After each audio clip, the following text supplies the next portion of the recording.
Hello दोस्तों, पिछली video में हमने वर्ग संख्याओं के कुछ पैटर्न के बारे में जाना। इस वीडियो में हम उन पैटर्न से जुड़े कुछ उदाहरण देखेंगे।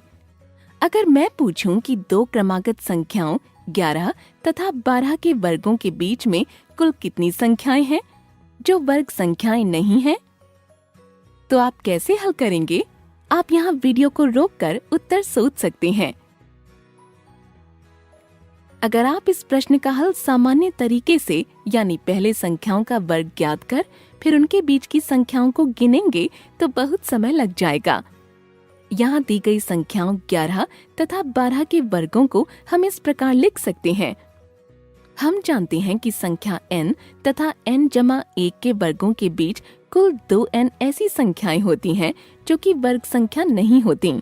इसीलिए 11 तथा 12 के वर्गों के बीच 22 संख्याएं ऐसी हैं जो वर्ग संख्याएं नहीं हैं। अब अगर मैं कहूं कि आपको निम्नलिखित संख्याओं का योग ज्ञात करना है तो आप कैसे ज्ञात करेंगे? आप यहाँ वीडियो को रोककर उत्तर सोच सकते हैं।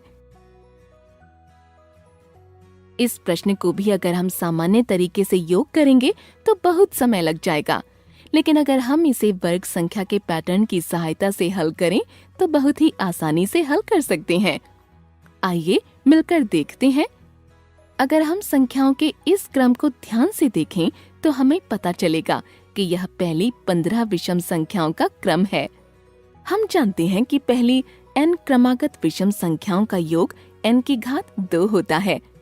इस प्रकार इस क्रम का योग 15 घात 2 यानी 225 होगा। देखा हमने कैसे बड़े बड़े प्रश्नों का हल वर्ग संख्याओं के पैटर्न की सहायता से आसानी से कर लिया। यहीं अगर मैं कहूँ कि संख्या 81 एक वर्ग संख्या है या नहीं, तो आप कैसे जांच करेंगे? जी हाँ, हम हर वर्ग संख्या को 1 से शुरू करते हुए क्रमागत विषम संख्याओं के योग के रूप में लिख सकते हैं। इसलिए हम संख्या 81 में से क्रमागत विषम संख्याओं को उनके क्रम में घटाएंगे। अगर अंत में 0 मिलेगा तो यह संख्या वर्ग संख्या होगी, नहीं तो यह संख्या वर्ग संख्या नहीं होगी। आइए मिलकर जांच करते हैं। यहाँ हम देखते हैं कि क्रमागत विषम संख्याओं को घटाने पर हमें अंत में 0 मिल रहा है। इसलिए हम कह सकते हैं कि संख्या 81 एक वर्ग संख्या है।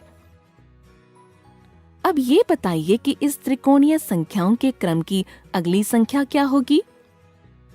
सोचिए। आइए इस प्रश्न को मिलकर हल करते हैं। हम जानते हैं कि क्रमागत त्रिकोणीय संख्याओं को जोड़ने से हमें एक वर्ग संख्या मिलती है।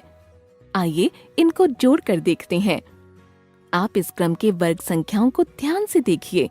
ये क्रमागत वर्ग संख्याएं हैं। इस क्रम की अगली वर्ग संख्या 36 होगी। इसका मतलब संख्या 15 और अगली त्रिकोणीय संख्या का योग भी 36 होना चाहिए। इस प्रकार हमें अगली त्रिकोणीय संख्या 21 प्राप्त होगी। अतः अगली त्रिकोणीय संख्या 21 है। इस वीडियो में हमने वर्ग संख्याओं के कुछ पैटर्न की सहायता से प्रश्नों का हल करना सीखा। अगली वीडियो में हम इनसे जुड़ी कुछ गलत अवधारणाओं तथा सामान्य गलतियों के बारे में जानेंगे। धन्यवाद।